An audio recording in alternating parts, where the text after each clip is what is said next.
So, unless you've been living under a rock, you already know that Jimmy Kimmel got suspended after making comments about Charlie Kirk. And while some people are calling what he said free speech, other people are saying he went too far and he deserved to get pulled. But I'm going to dive into all this and what it could mean for the future. And when it comes to cancellation, is there really any difference between the left and right? After Charlie Kirk was horrifically assassinated, things became even more charged than they already were, and tons of people have lost their jobs for mocking Charlie after his death. But honestly, I don't even think what Jimmy said was remotely close to the things I've seen and heard so far. But don't take my word for it. Check it out for yourself. We hit some new lows over the weekend with the MAGA gang desperately trying to characterize this kid who murdered Charlie Kirk as anything other than one of them and doing everything they can to score political points from it. Now, do you really think that was anywhere close to being as bad as this? I want to dedicate this next one to an absolute piece of a human being.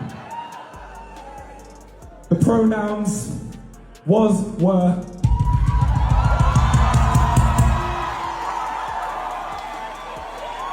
Because if you chat you will get banned. Rest in peace, Charlie Kirk, a piece of Personally, I think this guy was absolutely celebrating Charlie Kirk's assassination, even though he's tried to deny that fact after one of his gigs got canceled. And honestly, if you're gonna be that kind of person, the least you could do is stick by your words, because doing otherwise only makes you that much more pathetic, at least in my eyes. Anyway, back to this whole Jimmy Kimmel thing.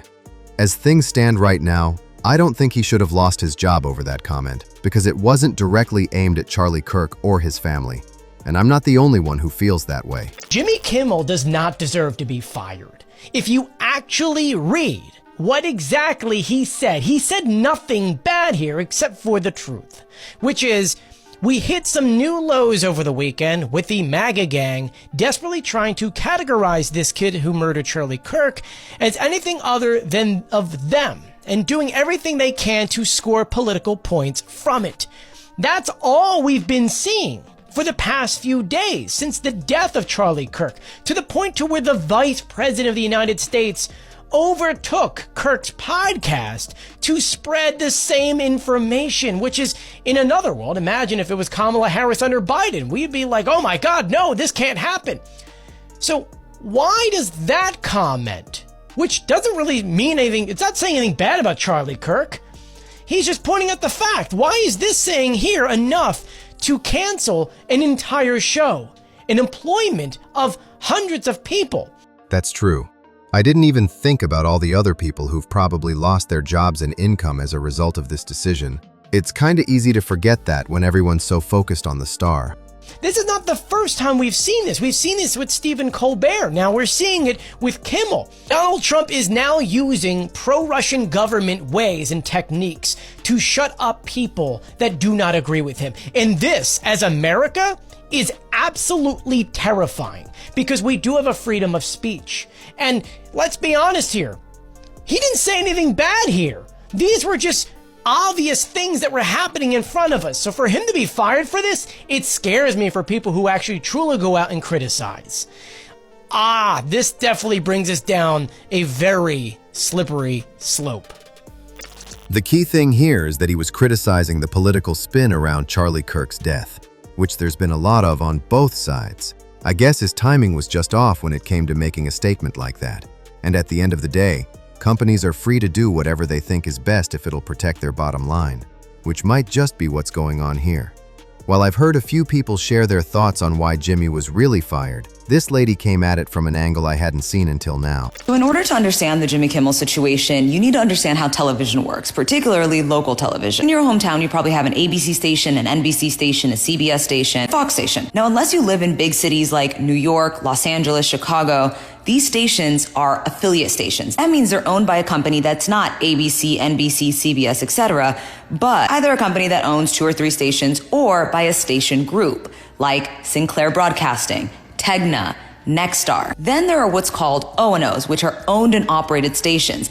For example, the ABC station in New York is owned and operated by ABC News. Same thing with ABC7 in Los Angeles, it's owned by ABC News Disney. It is rare these days that a station will be owned by a small company. That's because around 10, 15 years ago, station groups, namely Sinclair, started buying up a bunch of local stations all around the country. NBC affiliates, ABC affiliates, it didn't matter. And particularly they focused on small and mid-sized markets. Now this was a strategic move because if you own what the majority of the country, these small local news stations that people in these small towns still watch, then you get to influence what they see. And Sinclair is conservative. It's evident in their content. Now, I used to work for Sinclair back in the day after they bought the station that I was working at, and they used to have these things called must-runs, which means no matter where in the country, if you're a Sinclair station, you must put these specific stories in your rundown, aka the news of the day that you're broadcasting. And that's when late night talk shows started making fun of the fact that anchors around the country were saying verbatim the same thing. Sharing of biased and False news has become all too common on social media. More alarming, some media outlets. Now, this is important because affiliates make a deal with the network that they will broadcast their programming in their market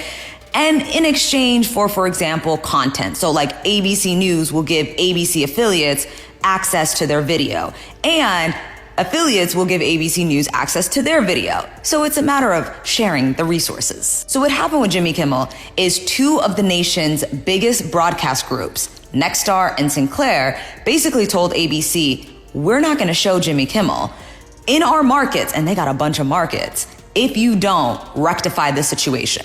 And I should mention that right now, currently, Nexstar is trying to buy one of the other big station groups, Tegna, which owns stations in Dallas and Atlanta, which now are getting into top 10 big city markets. So you see, in a time where viewership is declining, ABC can't really afford to piss off two of the big broadcast groups. Now, if that deal goes through, that means Nexstar will own 265 stations in 44 states and DC, which also Sinclair has a station in DC, the ABC station. That represents 80% of US households. Right now, Nexstar owns 32 ABC stations. Now, both Nexstar and Sinclair have been trying to proposition the FCC to relax regulations on the number of stations they can buy, because if it's up to them, they would buy more. And local news is some of the cheapest programming to produce. So if a station doesn't want to buy a syndicated show, they just throw on another local news show, 4 p.m., 5 p.m., 6 p.m. And when budgets are being slashed and in small towns where they just can't produce that much content, you get this much local news and then it is packed with something that comes from the headquarters. Anyways, I just wanted to add context. See, the fact of the matter is, I don't know much of anything about how these networks run things behind the scenes, but a lot of what she said here makes sense to me. And when it comes to how big corporations like to run things, you've always got to follow the money.